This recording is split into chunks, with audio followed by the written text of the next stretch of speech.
Friends, the Ayurvedic mentor या YouTube चॅनलमध्ये आपलं स्वागत आहे. तर आपण नाही का संहिता अध्ययनचा सिलेबस पूर्ण कंप्लीट झालेला आहे. त्याला कंप्लीट होऊन टाईम झाला. आता आपण त्याचं तुम्ही रिवाईज केलं असेल, तुम्ही लेक्चर्स बघितले असतील अशी अपेक्षा करतो. त्याच्यानंतर आपण लास्ट लेक्चरमध्ये काल मी नाही का संहिता अध्ययनचं जे हे येतं पेपर सॉल्युशन दिलं की तुम्ही कसं आन्सर लिहिलं पाहिजेत, एक्झाममध्ये कशा पद्धतीने तुम्ही पेपर प्रेझेंट केला पाहिजे. त्यासाठी मी नाही का जे समोर 2024चा लास्ट इयरचा पेपर आहे ते पूर्ण पेपरचं मी सोल्युशन दिलेलं आहे. तुम्ही त्याच्यातून बघू शकता, तुम्ही त्याच्यातून स्टडी करू शकता. आता आपल्याला नाही का मी ते जो पेपर मी हे केलेला आहे त्या पेपरमध्ये नाही का मी श्लोक इन्क्लूड केलेलं नाही. तर श्लोक इन्क्लूड का केलेलं नाही तर कारण की मी अशा पद्धतीने स्टडी करते. जसं की श्लोक जर का तुम्ही पाहिले, श्लोक टाकणं अपेक्षित आहे, महत्त्वाचं पण आहे. पण काय राहते माहिती आहे का की प्रत्येकजण श्लोक पाठ नाही करू शकत. प्रत्येक जणाला नाही का ते भीती वाटते. म्हणून ती भीती कमी करायसाठी मी नाही का आन्सरमध्ये नाही का मी श्लोक इन्क्लूड नाही केला. जे इन्क्लूड केला ते फक्त श्लोक जर का तुम्ही टाकसाल तर कसा प्रेझेंट केला पाहिजे त्या प्रेझेंटेशनच्या हिशोबाने मी आता एका गोष्टीत एका वेळेस तर तुम्हाला समजणार नाही म्हणून मी 2 ते 3 जागेवर मी श्लोक टाकलेला आहे. बट खूप सारे श्लोक येतं, जसं की चिकित्सा चतुष्पादचा क्वेश्चन येते, त्यात नाही का 5 श्लोक येतं. पण मी एक पण श्लोक इन्क्लूड नाही केला. का नाही केला की तुम्हाला समजलं पाहिजेत. आता कोणते श्लोक टाकायचे, कोणते श्लोक इम्पॉर्टंट येतं ते इम्पॉर्टंट मी तुम्हाला एका जागेवर लिहून देतो. तुम्ही रोज त्याला डेली रिवाईज करा, डेली अभ्यास करा. जेवढे झाले तेवढे तुम्ही टॉपिकमध्ये टाकू शकता. ठीक आहे. तर हे कशासाठी, फक्त लोड नका घेऊ. पहिल्यांदा जे सांगितलं तेवढं कंप्लीट करा. मग तुमच्याकडे टाईम उरला असेल, तुम्हाला अजून प्रिपरेशनसाठी टाईम आहे, तुम्ही अजून तुमचं मॅनेज आहे, तुमच्याकडे टाईम आहे, तुम्ही सर्व कंप्लीट केलेलं आहे, तर तुम्ही नाही का एक्स्ट्रा करू शकता. फक्त विषय कसा आहे, सगळं एका जागेवर जर का केलं मी तर मग नाही का ते बाकीच्यांसाठी त्रास होईल ना, ज्यांना समजा काहीच वाचलं नाही. आता तुम्ही श्लोक पाठ केले किंवा कोणत्या कॉलेजमध्ये स्ट्रिक राहते, कोणी श्लोक पाठ करते, कोणी रेफरन्स सहित पाठ करते. बट विषय काय आहे की तुम्हाला ते आवश्यक आहे का, तुम्हाला एक्झाममध्ये प्रत्येक गोष्ट प्रत्येक जणाला जमलं असं नाही ना. तुम्ही केलेलं असेल तर तुम्हाला त्याचा फायदा होईल, नक्की होईल, काही प्रॉब्लेम नाही. पण मग त्याच्यासाठी मी असा विचार करत आहे की बा ज्यांना काहीच वाचलं नाही त्यांना नाही का त्याचा त्याचा फायदा झाला पाहिजे आणि ते 0पासून पास झालं पाहिजे. पासिंग इम्पॉर्टंट आहे. बाकी जर का तुम्हाला टॉपर बनायचं असेल तर या ना 1.5 वर्ष शिका ना मग माझ्यासोबत. तुम्हाला जर का लयच तुम्ही मला सांगा, मेसेज करा की सर आम्हाला टॉपिक डिटेलमध्ये शिकायचं, आम्हाला फक्त पेपर पुरतं नाही करायचं. मग डिटेलमध्ये घेऊ ना टॉपिक, पूर्ण टाईम आहे. ॲनाटॉमीचं टॉपिक मी सध्या शॉर्टकटमध्ये घेतलेले. तर फिजिओलॉजीचे आपण जे मॉडर्न पार्ट बघितला ते शॉर्टकटमध्ये घेतला. बाकी सर्व गोष्टी शॉर्टकटमध्ये घेतला. तुम्ही या ना, आपण आयुर्वेदिक पार्ट पण शॉर्टकटमध्ये घेतलेला आहे. तुम्हाला जर का आयुर्वेदाची नॉलेज पाहिजे असेल ती पण भेटेल, याची पण भेटेल. सध्या नॉलेज गेन करायचा टाईम आहे का, हा टाईम कशाचा आहे, पास व्हायचा. की कसं पास होईल त्याच्यावर फोकस झाला पाहिजे आपला. ठीक आहे. मी ज्या पद्धतीने सांगितलं त्या पद्धतीने फॉलो करा. आता आपण बघू प्रत्येक अध्यायातले. आता पूर्ण अष्टांगहृदय बघितलं, त्याच्यातले इम्पॉर्टंट टॉपिक बघितले. आता याच्यातले इम्पॉर्टंट श्लोक कोणते येतं ते आता मी सर्व वेगळे केलेले. तर ते श्लोक तुम्ही याचं जे एक्सप्लेनेशन आहे ते तुम्ही पाहू शकता, ते तुम्हाला माहिती आहे. फक्त आता राहिलं याचं श्लोक आपण बघू याच्यात फक्त. ठीक आहे. म्हणजे तुम्हाला सर्व गोष्टी एका जागेवर भेटून जाते. पहिला येते आयुर्वेद उपदेशाचा काय श्लोक आहे, आयु कामाय मानेन धर्मार्थ सुख साधनम आयुर्वेद उपदेशेषु विधेय परमादर. नंतर दुसरा येते अष्टांग आयुर्वेदचा जो टॉपिक आहे त्यामधला श्लोक काय बाल ग्रह ऊर्ध्वांग शल्यदंष्टा जरा उर्षाम. ठीक आहे. नंतर ते त्रिदोषमध्ये काय ते वायू पित्तम कफश्चेती त्रयो दोषा समासत विकृताम देहम ग्रंथी ते वर्तयंतीच. नंतर ते दोषस्थानाचं काय ते व्यापिनो हृन्नाभ्योर अधोमध्योर मध्योर्ध्व संश्रया. नंतर ते वाददोषाचे गुण तत्र वृक्ष लघु शीत खर सूक्ष्मश्चलो अनिल. नंतर पित्तदोषाचे गुण पित्तम सस्न तीक्ष्ण उष्णम लघु विसरण सरंद्रव. नंतर ते कफदोषाचे गुण स्निग्ध शीतो गुरुर्मंद श्लक्ष्ण मृत्स्न स्थिर कफ. नंतर ते सप्तधातू त्रिमल व दुष्य रसासृक मांस मेदो अस्थि मज्जा शुक्रानी धातव सप्तदुष्यामला मूत्रशकृत स्वेदोदयोपी ही च. नंतर येते सामान्य विशेष सिद्धांत वृद्धी समान हे सर्वेशा विपरीते विपर्य.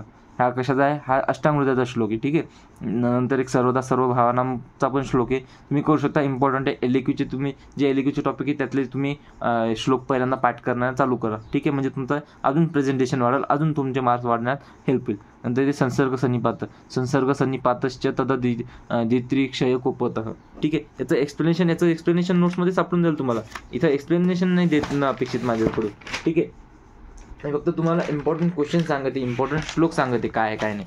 जसं की नंतर ते द्रव्यगुण गुरुवादी शारीरिक गुण गुरुमंद हिमस्निग्ध श्लक्ष्ण सांद्र मृदू स्थिरा गुणा ससूक्ष्म विशदा विंशती सविपर्यया.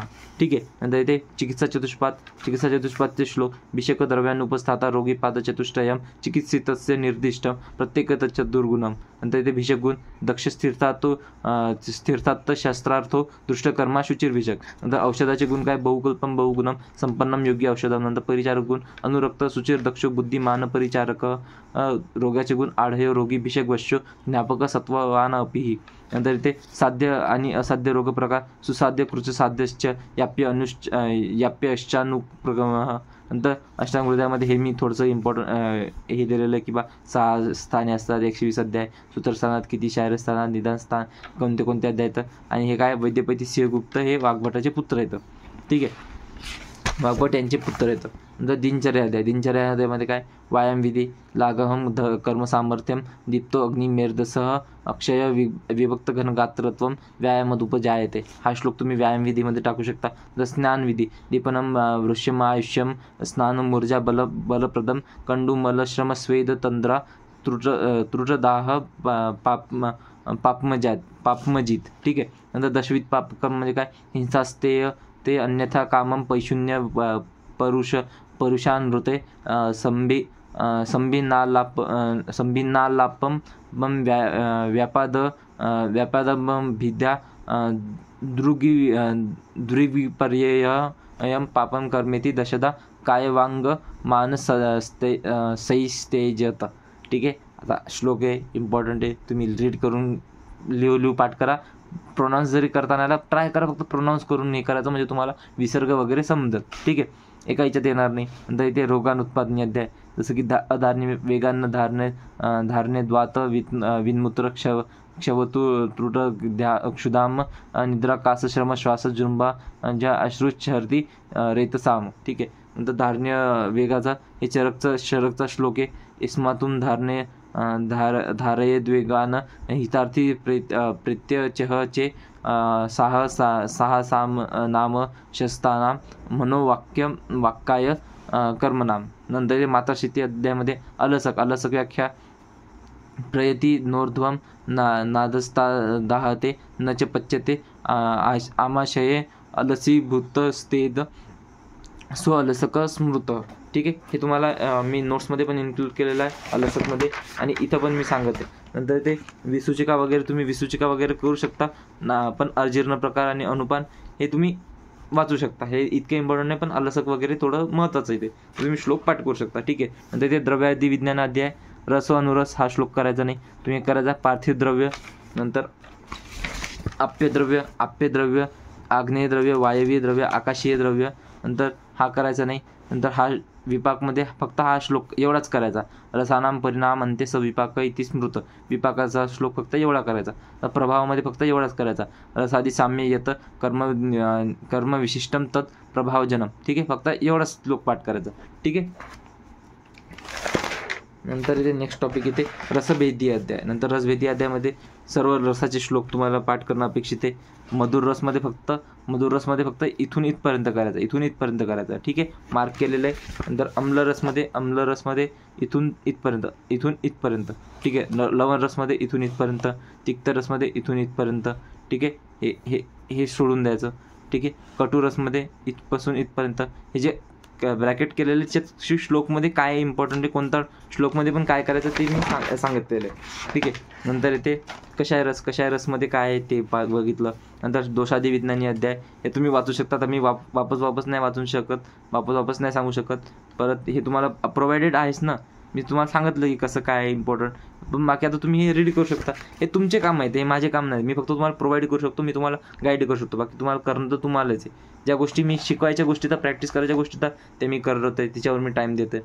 पण ज्या गोष्टी तुमच्या पाठ करायच्या आहेत, जसं याच्यातमध्ये संस्कृतमध्ये निवृत्ती परिभाषा मी लाख शिकव, तुम्हाला पाठ करायला लागणारच आहेत ना. संज्ञा प्रकरण मी लाखमध्ये तिच्यात श्लोक सांगू, तुम्हाला सूत्र सांगू, पाठ तर तुम्हालाच करणं लागणार आहेत ना. मी फक्त काय करू शकतो ते तुम्हाला समजून सांगू शकतो, त्याचा नोट्स प्रोव्हाइड करू शकतो की तुम्हाला ते सूत्र समजायला सोपं पडेल. पण याचं नोट्स अवेलेबल आहेत, नोट्समधून तुम्ही सूत्र समजून घेऊ शकता. बट सूत्र तर श्लोक तर तुम्हालाच पाठ करणं आहेत ना. ठीक आहे. हे त्याचे कार्याचे श्लोक येतं. रस, रक्त, वृत्ती, सर्व धातूच्या, नंतर मल याचे पण येतं. नंतर आपले पूर्ण जे मल येतं, 3 मल, त्याचे पण कार्य येतं. नंतर क्षयाचे कार्य येतं, सप्तधातू, दोष आणि मल या सर्वांचे कार्याचे श्लोक येतं. ते तुम्हाला पाठ करणं इम्पॉर्टंट आहे. हे तुम्हाला नाही का रचना क्रियामध्ये कामी पडते. आधी तुमची इच्छा तुम्हाला पाठ करायची का नाही करायची, पण पाठ करणं गरजेचं आहे. तुम्ही जर का करत असाल तर वेल अँड गुड, चांगलं आहे. तुम्हाला सर्व एका जागेवर मी देते. त्याचे दोषभेदी अध्याय, वादोषाचे स्थानाचे श्लोक येतं.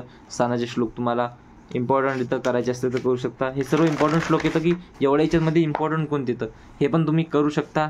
केले तर छानच, फारच छान, तुम्हाला अजून बेटर रिझल्ट भेटेल. बट नाही केलं तरी मी तुम्हाला सर्व सांगितलेलं आहे. हे पाचपित्ताचं करायची गरज नाही, पाचपित्ताची करायची गरज नाही. रंजक पित्त, साधक पित्त किंवा याचं हे करू शकता करत असाल तर, ठीक आहे. नंतर कफदोषाचे प्रकार, याच्यामध्ये सर्व गोष्टी येतात, कोणती करायची काय नाही करायची, ठीक आहे.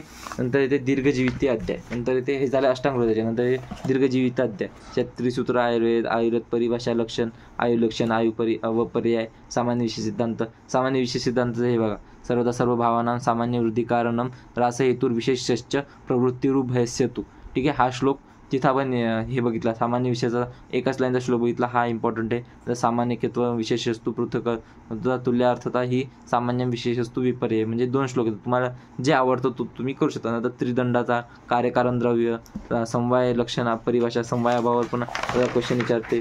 तर हे सर्व गोष्टी. नंतर इथे कर्मलक्षण. आयुर्वेदाचे प्रयोजन हा नाही करायचा. आयुर्वेदाच्या प्रयोजनाचा श्लोक कोणता आहे? स्वस्थस्य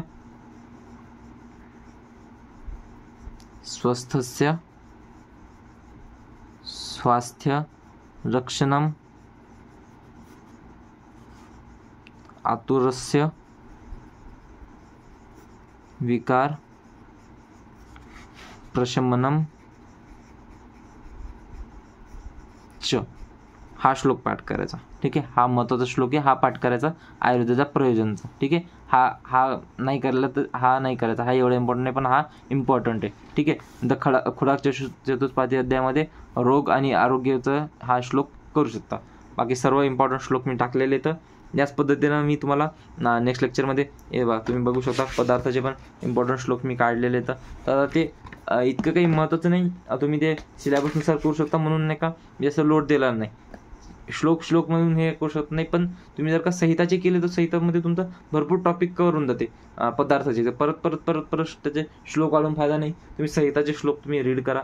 संहिताचे श्लोक जेवढे पाठ होऊ शकतात तेवढे करा. तुम्हाला ते क्रियामध्ये पण कामी पडतील, पदार्थामध्ये पण कामी पडतील, ठीक आहे. श्लोक बाकी मी कुठंच तुम्हाला सांगणार नाही, पण हे सर्व इम्पॉर्टंट श्लोक येतं संहिताचे, तुम्ही बघा, ते तुम्ही करू शकता, ठीक आहे. आता नेक्स्ट लेक्चरमध्ये भेटू. काळजी नका करू, व्यवस्थित करा. हे फक्त ज्यांना करायची इच्छा आहे, जे करू शकतात, ते ज्यांना बेटर रिझल्ट भेटवायचा आहे, अजून बेटर रिझल्ट भेटवायचा आहे, त्यांना फक्त पासिंगवर सॅटिस्फाईड नाही तर तुम्ही त्यांच्यासाठी मी सर्व केलेलं आहे, ठीक आहे. आता आपण नेक्स्ट लेक्चरमध्ये भेटू. Bye, take care, good bye.